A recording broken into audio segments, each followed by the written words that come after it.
Во Пелагониската котлина, меѓу повеќето села, Добрушево е едно од поголемите. Сместено е во североисточниот дел на Битолско поле. Од Битола селото е далечено околу 25 км, исто толку и од Прилеп. Добрушево со Битола се поврзува преку два патни правци. Едниот води преку општинскиот административен центар на општина Новаци, истоименото село Новаци, додека другиот преку општинскиот административен центар на општина Могила, село Могила, каде што во непосредна близина на селото Будаково се вкрестуваат. На север, Добрушево со Прилеп е поврзано преку патот Битола-Прилеп-Скопје, пред мостот на Црна река се одделува асфалтиран пат кој поминува низ селото Ношпал и така се стига во Добрушево.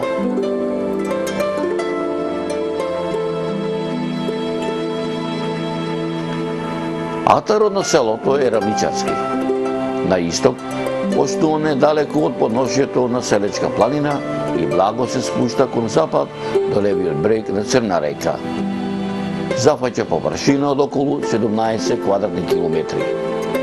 Добрушево има најголем атар во споредба со соседните села кои го красат плодната почва, изобилството на подземни води, сонцето и чистиот воздух. Овие природни богатства на голема мера придонесуваат ова убаво село да обстои на овие простори низ вековите па се до денеска.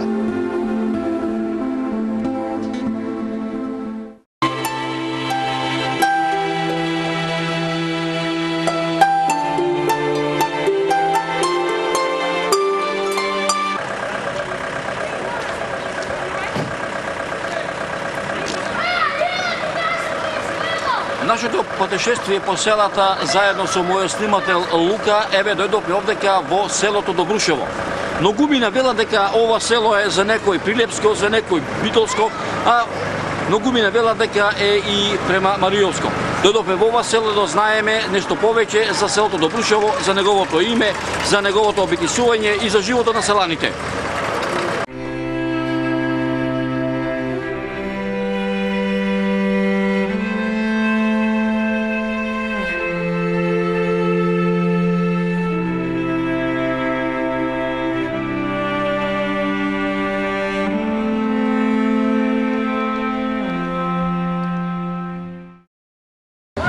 Ги напуштаме младите генерации овдека во село Добрушево и еве овдека ќе наминиме на зборното место кај што многумина велат насред селото, кај бакалницата да видиме како живеат и постарите мештани во ова село.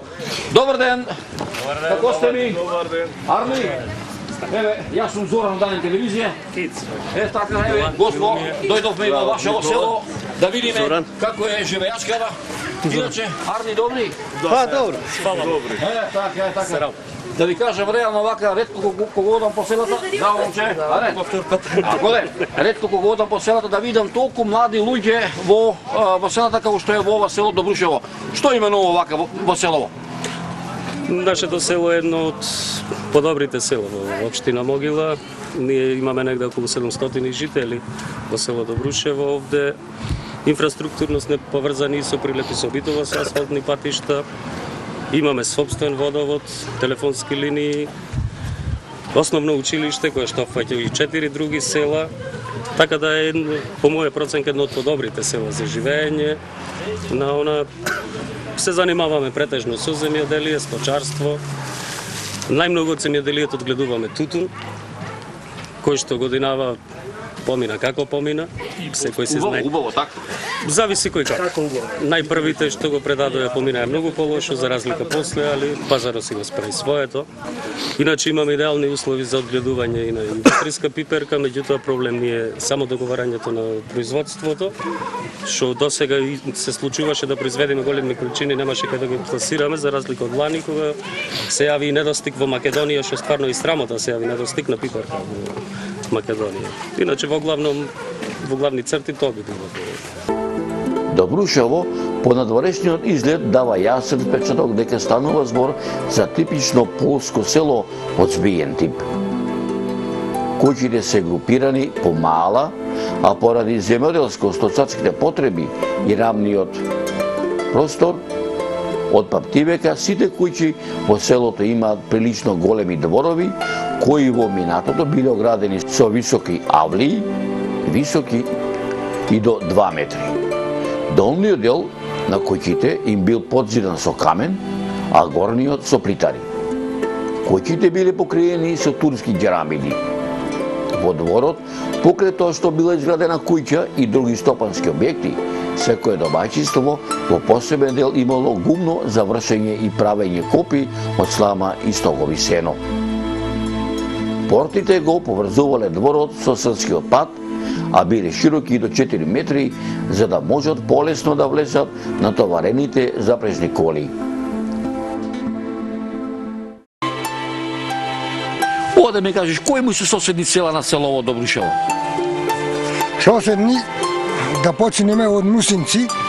Мусинци, ваму сетне Ношпал, Чарлија, Алинци, Будакова, да ми ги нема така. Кога берне последниот пат пред 2 години, овдека, освен твојата куќа што ја имаш ти правено, овде имаме, гледаме и нова куќа. Чија е ова куќа новата овде што изградена? Ова е гради сега внуко и син ми. И се радува ли душата вака кој ќе видиш убави куќи нови изградени во селово? И оти не, ко работеа овде со бастунчето околу ним, се вртам, па ми е радост кој ќе гледам оти. Ти се радува ли душата што има деца млади, што полно е селово, што врија од народа што се вели? И па наравно се ми е добро така кој ќе има. Само ние сега едно ние на старите како побргу не се збирваме што правиме срецели на отворено. Така? И сега тие ќе одат во салата, ќе се затворат таму, ние старите не можеме и ни познаваме младите сега.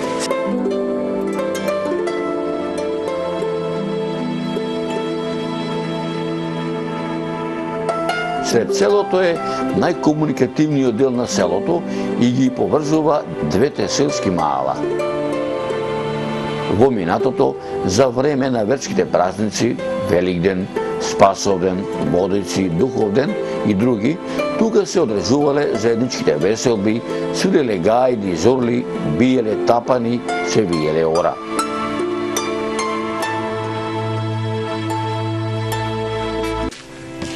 Добар ден, бабичке! Добар ден, здраво. Здраво живо! Аре, Спалава на Бога, ти си ми Арна?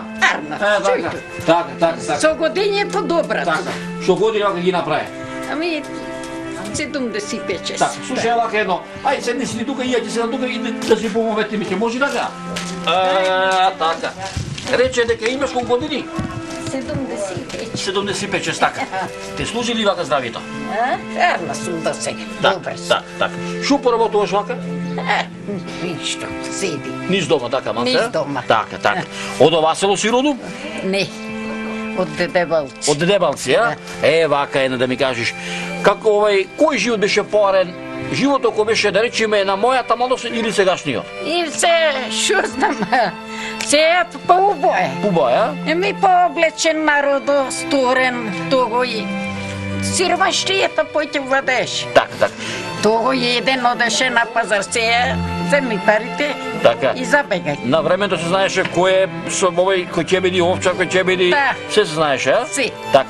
Си била ли во Дебелци сега? И се Дали си била во селото таму, овој кај се роде? живеат како не Так. луѓе. Браќа ми таму се сите. Ти со кого живееш овдека? Овде со децата. Така. Колку внучини имаш? 2 се. Како се викаат? Николче и Трајче. Да, вака едно. Кој ти се вака да речеме помили? Николче или Трајче, што велиш? Ми се обете ако ми се Обете, а? внучиња. Така. Ова да ми кажеш, за лошо завно вака, кој ти се комши овдека во селово? Ми шо знам, некој може ме мрази, шо го знам. Добро, вака да речеме, со вака кој ќе се видиш вака. А инаку арно си живееме и со комшите, со сите вака. Вака, кој ќе се видите што си му обетиле да речеме? Ти си правиме нешто му обет. За живеачка, да? За живеачката. Така. Рече дека имаш 70 години. И пет. На лекар кај одиш? Овдека хода. Овде ќе имате лекар, а? Да. Иди докторот, ставно иди? Иди ставно. А, така. Ова да ми каже сега една работа вака едно. Рече дека има 75 години. Ами на пазар кај одиш да рече вака едно? Ми на пазар, кој ќе ми ја дат пензијата, Така? ќе забегам автобусом, не носи до таму дома. Так. Овде во село во продавници имате? Имаме. Има. И во не зима се да купиш. Што сакаш, Так. сам пари. Се ово да ми кажеш, леп си купувате вака или си месите? Купам. Купувате, а? Јас си купвам, некој може да Так. меси. Кој ли би вака поарен, да речеме, месено или купени, шо вели? Мерен е готов, дојсен за јадење. Так. Домаќино кај ти е? Домаќино почина. Замина одамна, а? Да, напајлеве напре 19 години. Так. Друга челат имаш вака? Имам уште две, едно чупе во Австралија. Во Австралија? Так. Одамна го немаш видено, а? Ми го немам. Колку време вака? Што знам заре, колку снеже, колку години, каде не е дојдена. Одамна, е? Да. Колку нучени имаш отаде? Не две. Две, тие кои се викаат? Нико, оној... Дарко и забаравам далеко се. Так. Ова да ми кажеш, кога имаше повеќе намус да речеме почитување кон старите, пред 30 години или сега? Ами, кој како? Кој како, а? Кој како? Так. И сега И тогаш и сега, така, а? И сега така. Так. Убаво. Вака едно. На мобето нема кај викаат старите, така? И сега. Да ми живее 100 години, ќе може така? Маре не, неќам толку да живеев. Ајде, како овај што се вика од пишаното нема бегање, така? Така. Ајде ме видиш поздравена. Ајде, Па да те служи здравието и па да се видиме, ќе може така? се видиме како не. Така. Ајде биди поздравена, ајде поздрави пријатно. Со здравје. Така, да не удрам баба. Во јужниот дел на селото е селскиот парк. Единствено село кое пред речиси 50 на години не само во околината, туку и во сета Пелагонија со селски парк, каде што во неделите и другите празници под сенките на дрвата се собираа на седенка не само младите од Добрушево, туку и од околината. Во близината насред селото е Селската црква Свети Спас, основното училиште Брајке Милодиновци, Селската кооперација и зградата на поранешната општина Добрушево, во која сега се сместени местната канцеларија и амбулантата, а десно пред Селскиот парк е зградата на поштата. Посебна карактеристика на Добрушево, како типично земјоделско сточарско село, му дава Чаирот, што се наоѓа на северната страна од селото. Во Чаирот има неколку помали и поголеми видови, што се останати од минатото, кога селаните правеле плитари, а кои местото население ги користело при градењето на куќите, на помошните објекти, на влињите и друго. Вировите денес се именувани според некои од домаќинствата што живеат во нивна близина, како што се Смелевскиот вир, Грдановскиот вир, Параловскиот вир и други. Од кога постои селото Добрушево, со сигурност не може да се каже. Имајќи ги во предвид историските податоци и откриените археолошки локалитети во Битолско-Прилепското поле, истите несомнено ни укажуваат дека овој простор бил населен уште во античкиот период. Првите траги од организирани населби на подрачјето на Пелагонија датираат од време на неолитот. Иако атарот на селото Добрушево досега не е се уште археолошки доволно истражуван, видливите траги што зад себе ги оставило тогашното население зборуваат дека и на овие простори постоеле антички населби.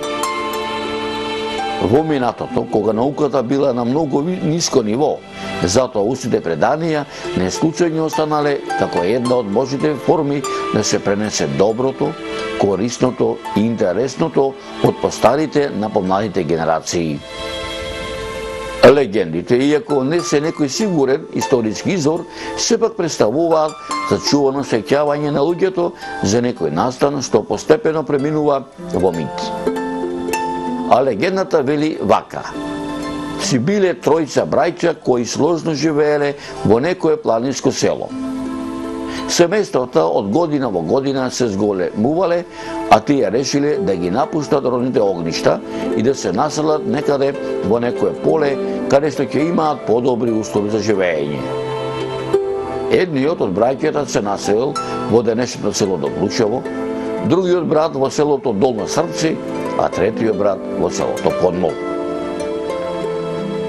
Еден ден, најстариот брат ги поканил двајцата негови помали браќа на гости и им рекол: Бог овде ми подарил се што ми е потребно за живот. Затоа мене и на моето семејство ни е добро надушава.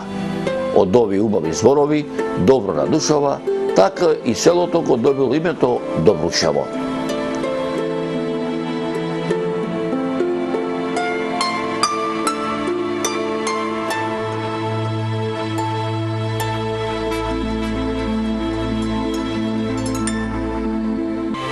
Историските случувања и воените действија во Пелагонија сигурно не ги одбегнале ни жителите од селото Добрушево.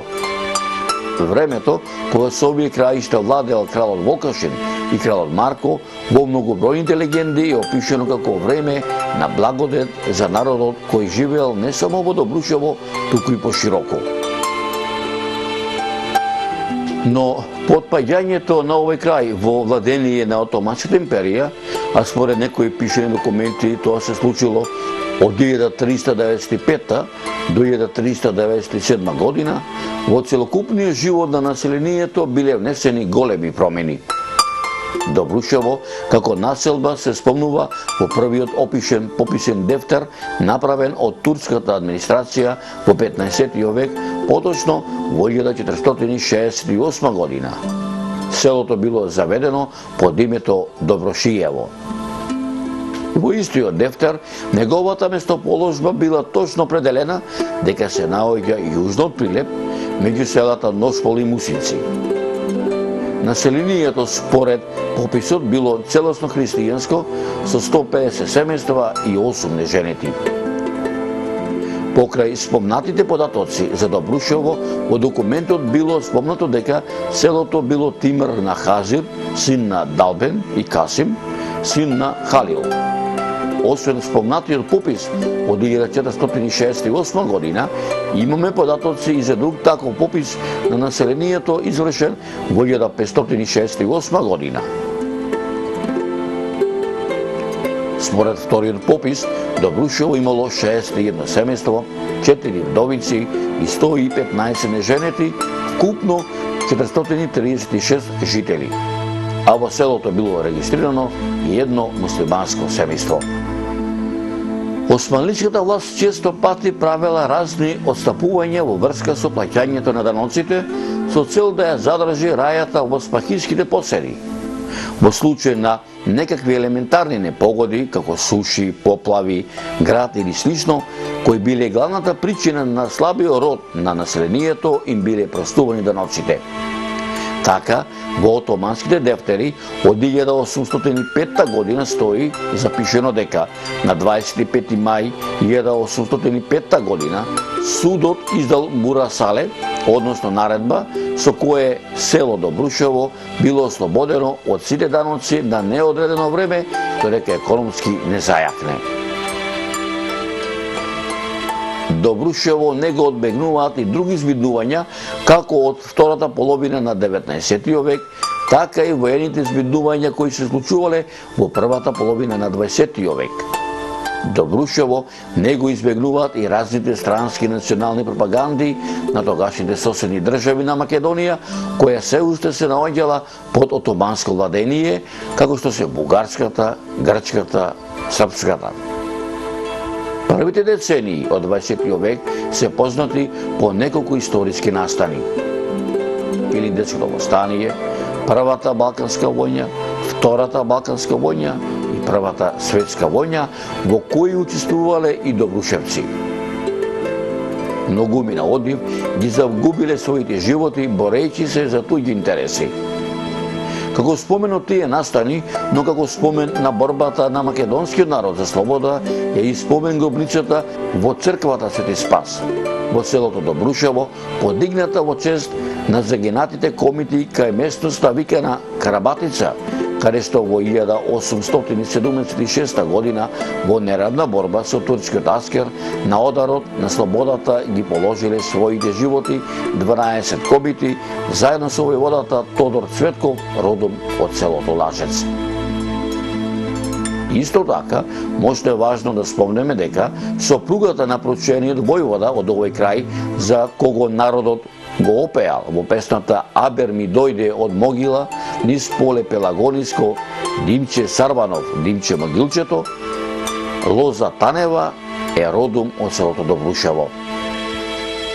Исто така, во црквата Свети Спас се наоѓа вечното почивалиште и на Петко Лисковски, роден во 1882 година, кој учествувал во 3 војни, и тоа од 1910 до 1912 бил турски војник, од 1914 до 1915 година бил српски војник, а од 1916 до 1918 година бил бугарски војник, кој преживувајќи ги воените збиднувања се упокоил во 1970 година. Првото училиште во Добрушево е отворено во 1918 година. Училиштето било отворено во дворот на Стојан Јосиповски. Училиштето го посетувале ученици и од соседните села Алинци и Носпал. Како се викаш? Христијан, Кој деление си? 7. Кај учиш? Во Брајче Мелодиловци. И денес колку часа имаше? 7. Кој час вака ти е најтежок? Математика, физика, хемија, англиски, француски? Хемија и физика. Зошто? Тешки се, не знам зашто. А што е потешко, математика, физика или мотиката да работиш по нивите? Мотиката? Аха, што сакаш да бидеш овој кој ќе порастиш? Доктор, професор, Пилот. пилот да бидеш, добре. А ти како се викаш? Николче. Николче, ти кој деление си? 6. Шесто, а? Овдека во кафе интернетот доаѓаш, знаеш да работиш на овој на компјутер? Да. Што сакаш овој на новака да работиш? Ништо. Како ништо?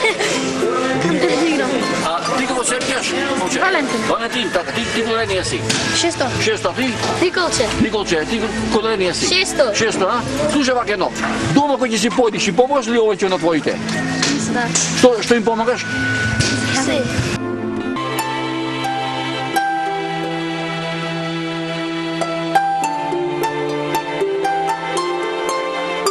Во 1941 година, со промена на властите, училиштето во Добрушево продолжило со работа, но сега српските и црногорски учители ги замениле бугарските, а училиштето покрај Добрушевци го гостувале ученици од селата Алинци, Арматуш, Будаково, Горна и Долна Чарлија, Мусинци, Носпал, Путурус, Радобор, Трап и Црничани. На 4 декември 1944 година во Добрушево за прв пат настава се слуша на мајчиниот македонски јазик, каде во тоа време даскали биле Јосиф Страла, Викторија Шекерџиовска и Вера Павлевич. Според документацијата, запишани биле вкупно 161 учени, и тоа во прво деление 47 ученици, во второ деление 39 ученици, во трето 40 и во четврто деление 35 ученици. Верувањето во Бога кај жителите од Добрушево најверојатно постоело од давнешни времиња. Благодарение на отоманските дефтери од раниот период на отоманското владење на овие простори може да се откријат битни работи за Добрушево. Од првиот попис на населението во кој се евидентирани и жителите на Добрушево, дознаваме дека во селото живеело христијанско население. Во тоа време во селото имало два попа, попот Никола и попот Богдан. Овие податоци ни даваат во право да констатираме дека и во тоа време во селото имало црква. Според овие пишени документи, дека во ова село првата црква посветена на Вознесение Христово била изградена во 1860 година. Во 1916 година до темел е разорната, а во 1924 година врз старите темели црквата повторно изградена, а зоографот Иван Мелников Русин го изработил иконостасот и кубето на црквата.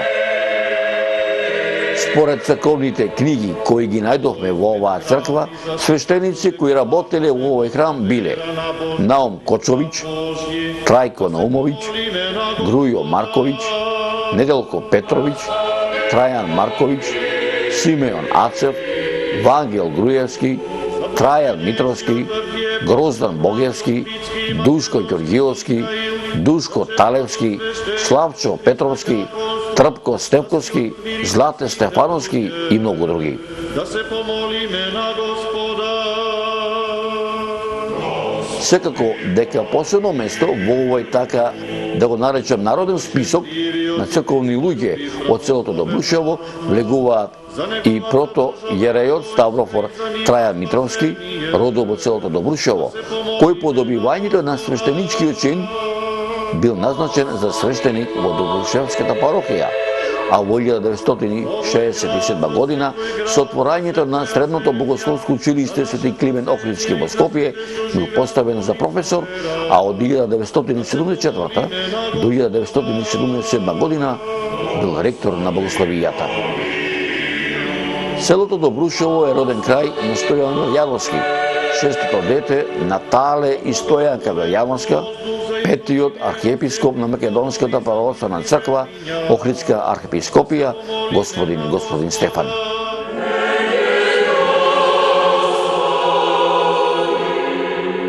Зашто Твоја е власта и Твое царството и силата и славата на Отца и Сина и Светиот Дух, сега и секогаш и во вечни векови.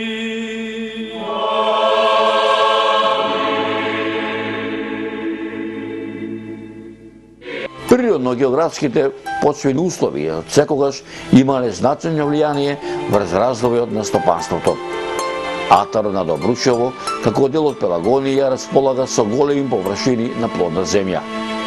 Ово упатува на заклучокот дека стопанските активности што се одвивале уште од поодамна во ова село биле поврзани со земјоделството и сточарството.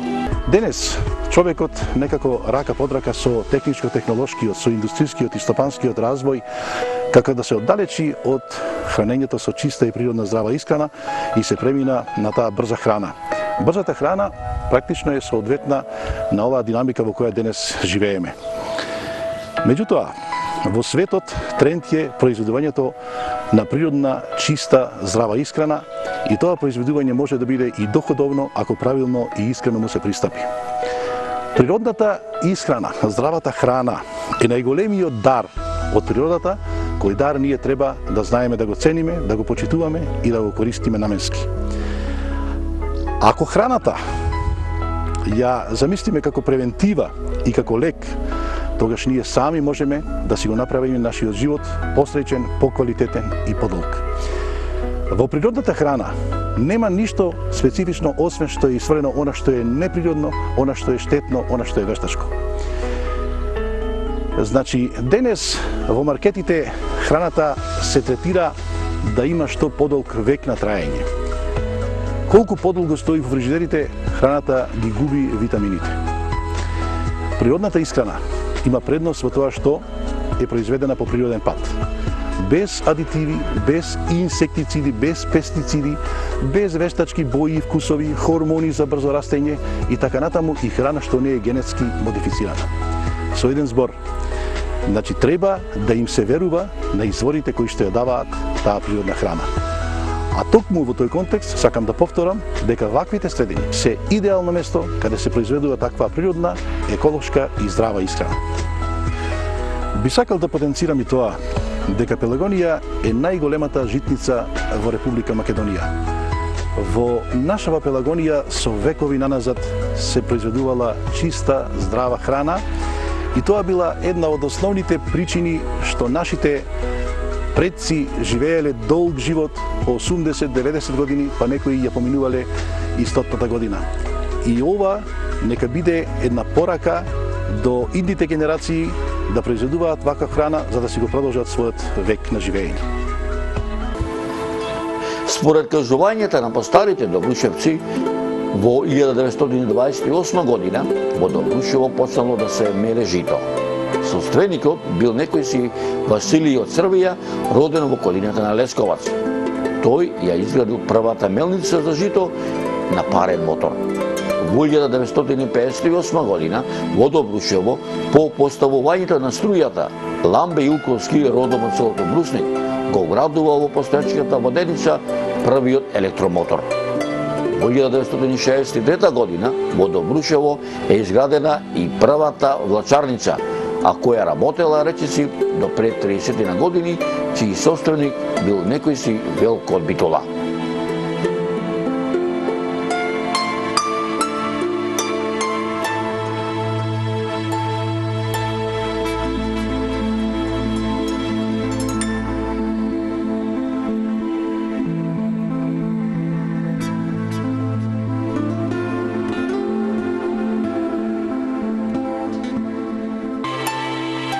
Во минатото, заради економски обстанок и за да заработат некоја пара, добрушани биле принудени не само да работат кај други, туку и да ги напуштаат родните огништа во дејчина печалба. Од Добрушево првите печалбари кои заминале за Америка се Недан Дурашковски и Спасе Пајчовски. Додека пак Владо Марковски заминал за Канада, а Јонче Здравевски за Австралија. Но како и другите села во Македонија, така и селото Добрушево не го одминува миграцијата селоград, кој започнува од времето така наречената индустриализација на градовите во Македонија во почетокот на 1960 година. Па речиси трае и ден денешен. Така добрушевци денеска најмногу ги има во Битола, ги има и во Скопје, во Прилеп, Охрид, Ресен, Неготино, во Србија, Хрватска и Словенија. Добрушево според својата географска местоположба, но и како најголемо село во овој крај од памтивека, беше и административен центар на повеќе околни села. Како општински центар, неколку пати е обновуван и укинуван. Така, за прв пат Добрушево како општина е формирана во 1920 година. А за прв незин градоначалник бил избран Мирослав Поповиќ, кој со општината Добрушево раководел 18 години.